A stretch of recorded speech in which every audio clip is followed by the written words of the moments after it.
Bienvenue dans votre chaîne. Aujourd'hui, on s'attaque à un défi mathématique, le calcul d'une limite. L'objectif, c'est de trouver la valeur de limite n tendant en plus l'infini, de n-1 sur n plus 1 s'exposer à 2n. On a plusieurs options. C'est un très bon exemple, en fait, pour illustrer une situation qu'on rencontre souvent en analyse. Quand on regarde l'expression la fraction n-1 sur n plus 1, elle se rapproche de plus en plus de 1, et l'exposant qui va vers l'infini. C'est ça qu'on appelle une forme indéterminée, du type 1 à l'infini. Il faut une stratégie pour lever l'indétermination. Ok. Alors la première manœuvre, c'est de réécrire la base, faire apparaître n plus 1 en haut. n-1 égale n plus 1 moins 2. Donc, transformer notre base n-1 sur n plus 1 en 1 plus moins 2 sur n plus 1, c'est en quelque sorte préparer le terrain. Le coup d'après, On transforme notre problème de limite d'une puissance en un problème de limite d'une exponentielle, quelque chose. Et ce quelque chose, maintenant, c'est un produit. 2n fois ln de quelque chose. Dans notre cas, 2n tend vers l'infini, et ln de 1 plus moins 2 sur n plus 1 tend vers ln de 1, c'est-à-dire 0. donc on passe de 1 puissance l'infini à une forme infini fois 0 dans l'exposant. Exactement.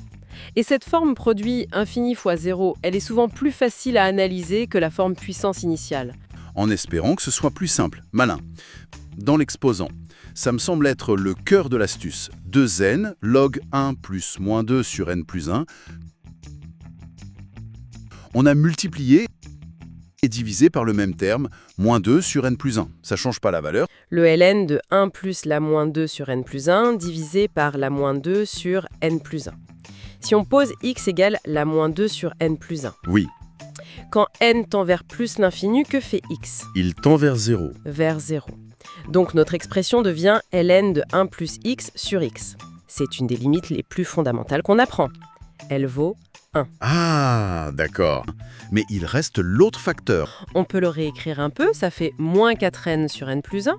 La limite à l'infini, c'est juste le rapport des coefficients dominants.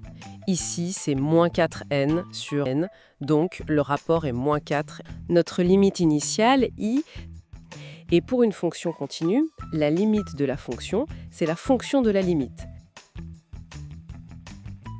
Comme la limite de l'exposant est moins 4, La limite de notre expression initiale, i, c'est e moins 4. et c'était l'option B, voilà, on y est. Le cheminement est complet. Quand on le décompose comme ça étape par étape, chaque mouvement a sa logique et s'enchaîne bien.